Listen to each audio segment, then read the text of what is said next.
Salut à tous et à toutes les amis, bienvenue sur l'atelier d'Adrien. Aujourd'hui on se retrouve pour une vidéo autour des triops. Je vous l'ai dit, on aura plusieurs vidéos autour de ces animaux.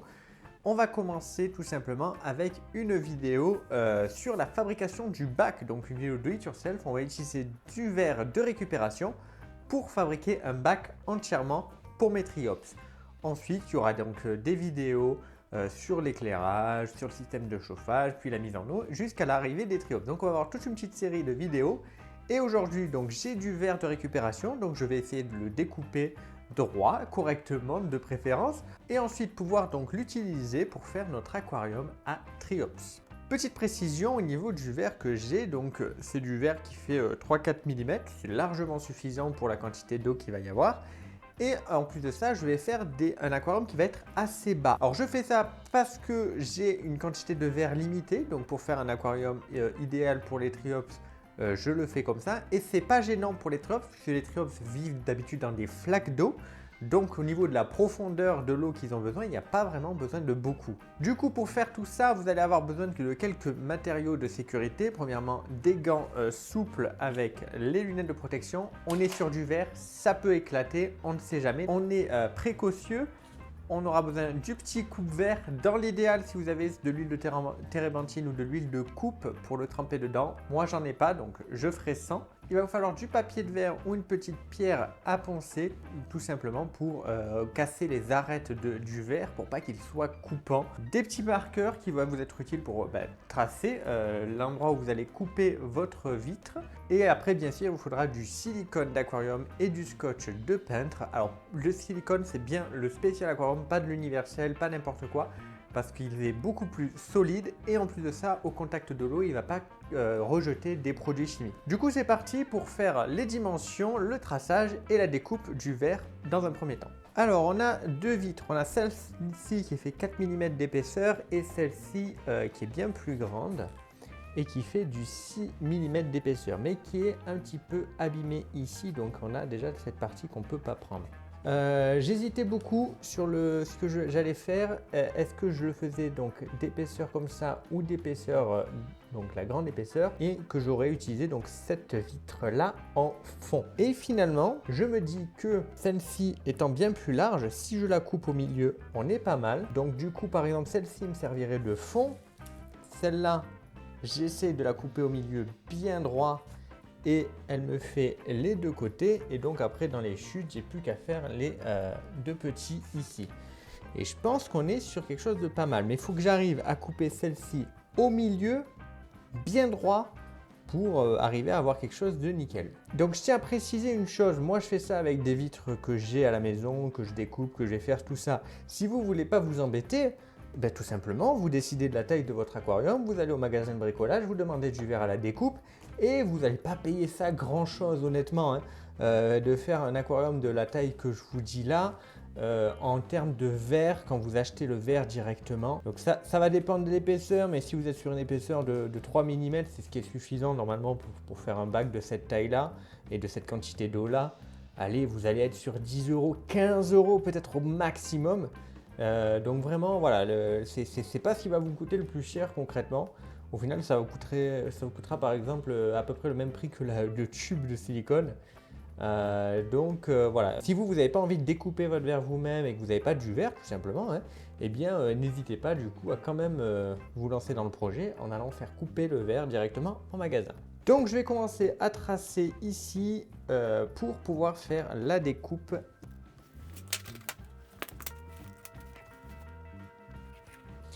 Donc il va me falloir quelque chose qu'on va utiliser comme règle. Donc là j'ai un bout de bois qui a été coupé bien droit et que je vais pouvoir utiliser comme règle. Donc je vérifie avoir mis ma petite équerre bien droit. Si par exemple vous utilisez une équerre en métal, vous pouvez utiliser du scotch que vous retournez et que vous collez sur la vitre pour la tenir. Parce que c'est vrai que le métal sur le verre, ça a tendance à bien glisser. Du coup là ma règle est bien mise, je la tiens comme il faut.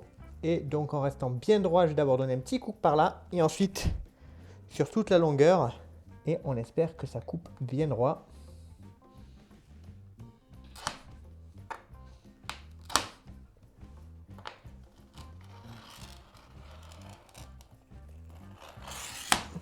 Je vais tapoter avec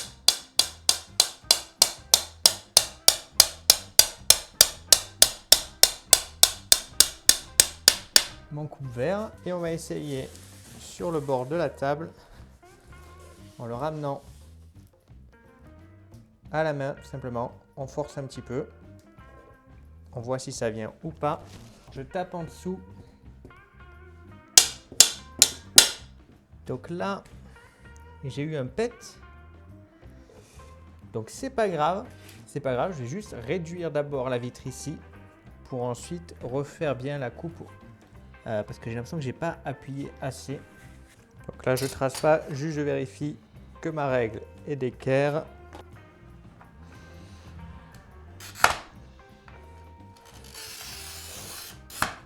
Je le tire ici.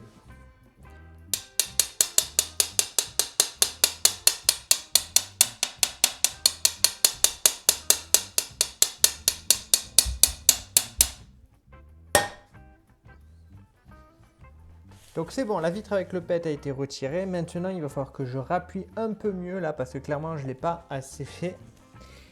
Et il va falloir que j'essaye d'être le mieux possible, c'est-à-dire dans la fente à peu près déjà faite. Nouvelle tentative. Le bac sera un peu plus court, mais ça, c'est pas gênant.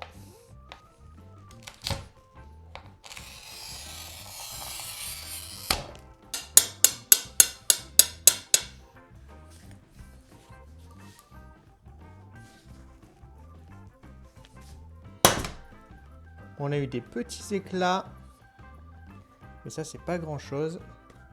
Donc là on a les côtés de notre bac qui viendront donc se placer ici. Du coup il va falloir que je coupe maintenant celle-ci pour faire le fond de mon bac. Donc je vais utiliser la vitre que j'ai fait comme on va dire gabarit hein, pour la taille. On met le petit bout de scotch, comme je vous l'ai dit, pour éviter que la planche glisse, parce que c'est ce qu'elle a fait.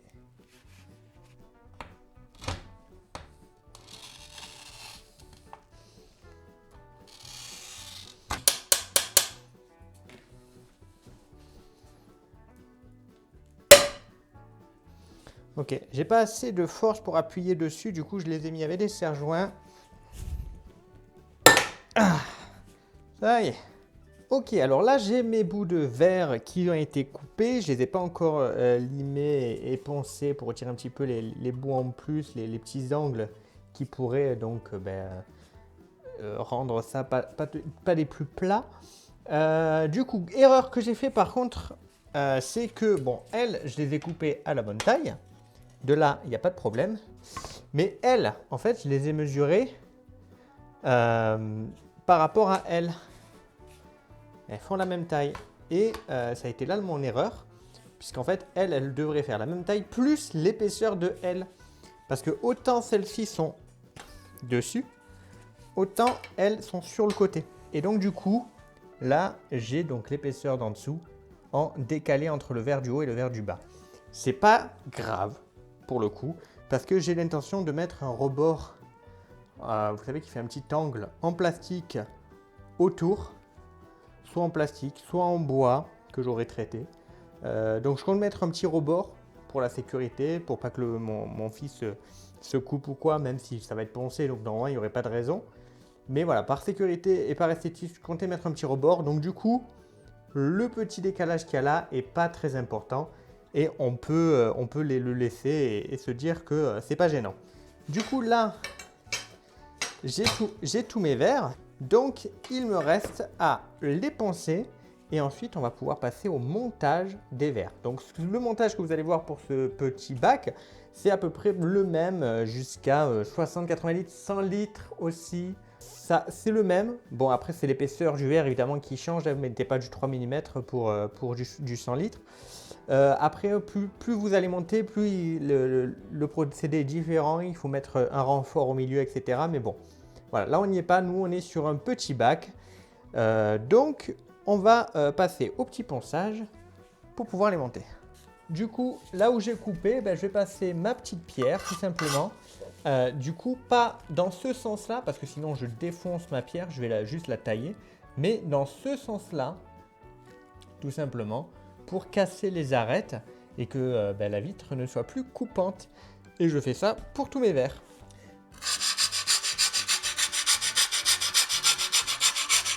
Quand on a, je ne sais pas si vous le verrez à la caméra, mais quand on a un petit bout comme ça, qui part un petit peu en pointe, du coup c'est plus plat, là hop, ça part un petit peu en pointe, et bien là par contre il va falloir le travailler un peu plus pour arriver à la planière.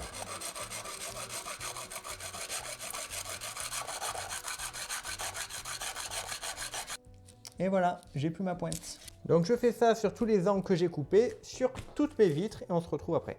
On se retrouve avec l'aquarium qui est pratiquement prêt pour être collé. Je vais vous expliquer ce que j'ai fait et je vais vous montrer aussi sur le dernier morceau. J'ai mis des petits bouts ici en dessous qui vont me permettre d'être rabattus. Une fois que j'aurai mis ma vitre par exemple ici, je pourrai rabattre le petit bout de scotch pour le tenir. Je m'en suis préparé ici pour aller dans les angles en fait, tout simplement. J'ai mis ensuite ici un scotch autour, pareil là, tout simplement pour pas que le silicone aille de partout dans l'aquarium. Je veux qu'il reste vraiment autour. Au niveau de l'épaisseur, moi je fais ça à l'œil. Pour le coup, je ne vais pas mesurer particulièrement. La seule chose que je prends en compte, c'est s'il y a un verre posé ou pas. Par exemple, ici, vous pouvez voir que l'espace est plus gros qu'ici parce que ici, il y a un verre qui est posé dessus. Et donc, ensuite, il y a l'espace. Ici, ce n'est pas le cas. Le verre, il est sur le côté. Donc, c'est ici que le verre, du coup, est plus gros. Bref, voilà, c'est des petits trucs comme ça. Pour le coup, comme moi, je vais mettre un rebord en haut, je m'en fous qu'en haut, il soit pas droit, un petit peu abîmé, etc. Je mets vraiment les côtés les plus plats et les plus propres sur donc, la vitre pour tout ce qui est collage. Du coup, on va voir avec celui-ci comment je m'y suis pris. C'est tout bête. Je colle un morceau de scotch. Voilà. J'essaye de faire ça le plus droit possible. Pareil sur les côtés. Ensuite, avec un cutter, on coupe. Vous inquiétez pas, normalement, vous ne devriez pas arriver à rayer vraiment la vitre. Mais même si c'était le cas, c'est au niveau de là où il va y avoir les joints. Donc, c'est pas très gênant, clairement. Voilà, tout simplement, comment j'ai procédé. Donc, moi, je vais utiliser, hop, ici, c'est du silicone d'aquarium. C'est la marque Rubson. Si vous voulez, je vous le mettrai dans la description. Moi, j'utilise celui-là. J'en suis plutôt content. Et j'ai pas de problème avec celui-là. J'utilise un truc manuel. Je sais qu'il en existe des électriques. Mais honnêtement, il faudrait vraiment faire un très gros bac ou faire beaucoup de bacs pour que ce soit intéressant. Moi, là, je vais faire un petit bac. Je ne vais pas m'embêter avec l'électrique. On va le faire avec ça. Ça ira très bien. Je précise que celui-ci est transparent. Si vous préférez le noir, il existe le noir. Il n'y a pas de souci. C'est une question de goût. Moi, le transparent ira très bien. Je précise aussi que je ne vais pas mettre du silicone là partout autour, Non, il n'y a pas besoin. Il n'y a pas besoin. Si j'en mets par exemple donc ici, je ne vais pas en mettre ici. J'en mets que d'un côté. Et justement, ça va être les petits qui vont être chargés, donc où il va y avoir du silicone. Et juste ici et ici. C'est tout. Les autres, pas besoin de silicone. Donc, par exemple, vous pouvez faire des petits marquages si vous voulez pour savoir où mettre du silicone, pour ne pas en mettre trop, tout simplement. Avec ça, on se prépare un petit pot avec donc du liquide vaisselle dégraissant et du sopalin qui va nous permettre tout simplement de lisser ensuite les joints. On essaye de faire quelque chose de régulier. Je vous conseille de faire ça donc sur un carton, sur du papier parce que évidemment, du silicone, vous risquez d'en avoir qui coule. Et donc pour éviter de coller votre aquarium sur votre table ou quoi, ça peut être pas mal.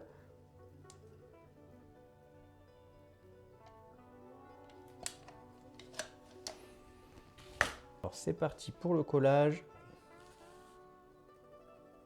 Celle-ci, elle se met sur le côté.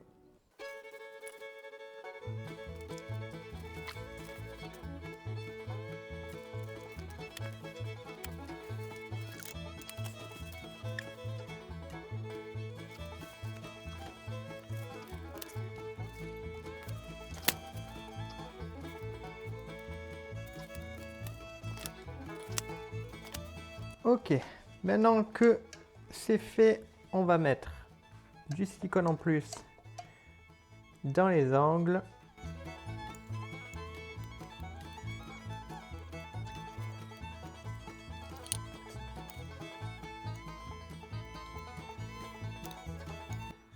Alors là, on est en hiver, il fait pas des plus chauds. Donc je peux faire ça tranquillement.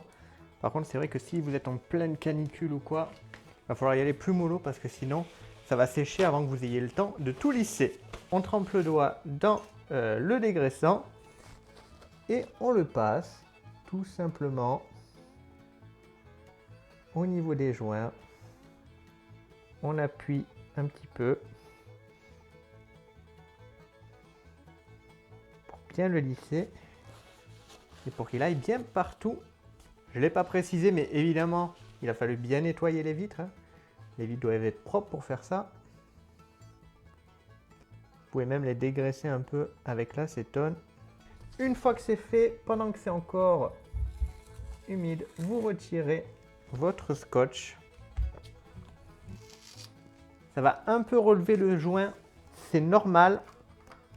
On ne s'inquiète pas. On va le raplanir après. Parce qu'en fait, si on fait ça là pendant qu'il est encore mou, on peut raplanir tranquillement le joint. Par contre, si on le fait une fois que le joint a séché, c'est une autre histoire. Petit conseil que je peux vous donner, mettez les petits sur les côtés avant de mettre les grands. Comme ça, quand vous tirez le petit, ben vous facilitez le décollage du grand derrière. Voilà. Et là, on refait un petit coup sur les joints pour bien les écraser parce que bon, on les a un peu relevés.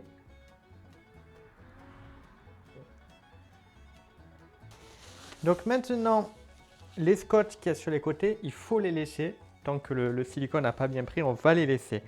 Donc, vous vous doutez bien qu'une fois que vous les retirez, vous allez avoir une tache de silicone là qu'il faudra ensuite tranquillement retirer avec une lame de rasoir, avec une petite raclette. Pour éviter que j'en ai trop à retirer, bien, je vais aussi nettoyer l'arrière et retirer ce que je peux de l'aquarium. Ça me fera ça à moins à m'embêter à retirer une fois que ce sera sec. Et en plus de ça, le fait de passer comme ça pendant qu'il est encore bien mou, ça vous permet que si il y a une petite bulle d'air ou quoi derrière, en le passant vraiment vous l'enfoncez aussi dans la fente qu'il pourrait y avoir. Donc c'est pas parfait, hein, il faudra nettoyer tout ça une fois que ce sera sec, mais au moins déjà ça vous facilite la tâche. Il faut juste faire très attention évidemment de ne pas appuyer trop fort et de ne pas pousser votre vitre à l'intérieur. Normalement là c'est lisse et ça doit le rester. Vous ne devez pas créer un rebord. Voilà qui est fait pour le collage du bac. Il conseille 24 heures de séchage pour que le joint soit sec à cœur. Là on a des petits joints donc normalement 24 heures ça devrait le faire. Je vais le laisser quand même un peu plus longtemps. Peut-être même 48 heures parce que comme je vous l'ai dit on est quand même en hiver. Moi je chauffe pas ma maison comme un taré, on n'a pas une température constante. Donc je vais le laisser un peu plus que 24 heures. Et on va pouvoir passer à un test de l'eau en espérant que tout va bien. Alors on se retrouve plus de 48 heures après, du coup je l'ai bien laissé sécher. On va pouvoir du coup retirer les scotch, gratter un petit peu tout ça et faire le test d'étanchéité. Hop, voilà, l'important de mettre du carton ou du papier en dessous, hein, c'est pour éviter de le coller sur votre table. Alors si jamais vous aviez fait par exemple des taches de silicone dedans, à l'intérieur, sur les côtés, honnêtement, je vous conseillerais de les laisser, d'attendre que ça sèche pour les retirer. Ça sera bien plus simple.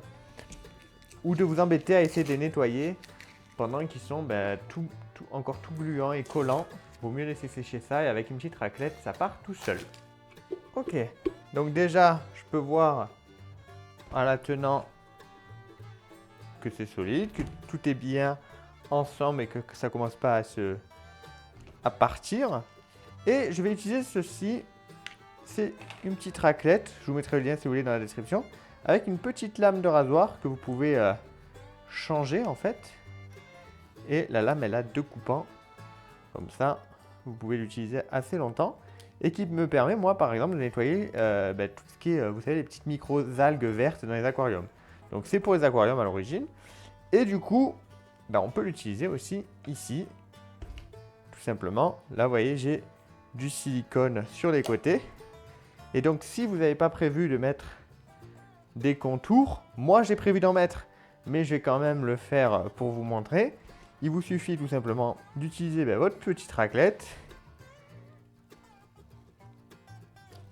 et de retirer le silicone doucement sur les côtés.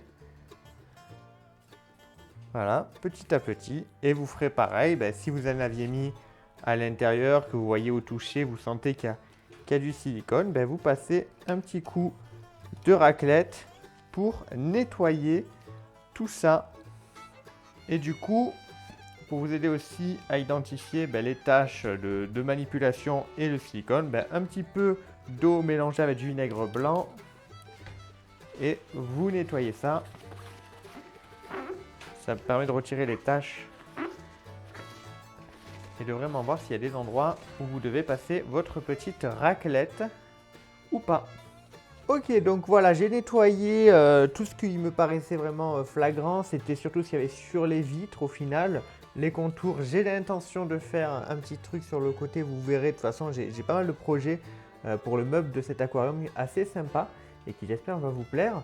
Donc du coup, là, moi, je suis content de comment je l'ai nettoyé. Donc on va pouvoir passer au test de l'eau.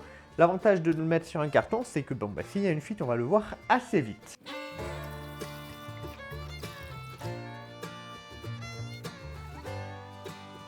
Voilà, j'ai dû mettre, allez, à tout casser, peut-être 12 litres d'eau. Puisque j'ai vidé un aquarium complet de 10 litres et puis j'en ai rajouté encore un peu. Ça m'a l'air pas mal pour l'instant. De toute façon, là, on va le laisser plusieurs heures et je vais bien voir si j'ai pas de l'eau qui finit par passer par les joints et à atteindre le carton. Donc voilà, un test d'étanchéité, ça se fait quand même pas en 5 minutes. Là, à première vue, tout va bien. Maintenant, à voir dans quelques heures. Mais ça, les amis, je vais le faire hors vidéo. Là, à première vue, tout m'a l'air bon et ça m'étonnerait qu'on ait un souci. En tout cas, voilà, j'espère que la vidéo vous aura plu. Merci aux gens qui me soutiennent sur Tipeee. N'hésitez pas à le faire dans la description si vous le pouvez. Vous pouvez aussi me soutenir en partageant la vidéo, en la likant ou en vous abonnant si ce n'est pas encore fait. Merci beaucoup d'avoir regardé et je vous dis à très vite pour de futures vidéos et pour la suite de cet aquarium Atriops. Bye bye tout le monde.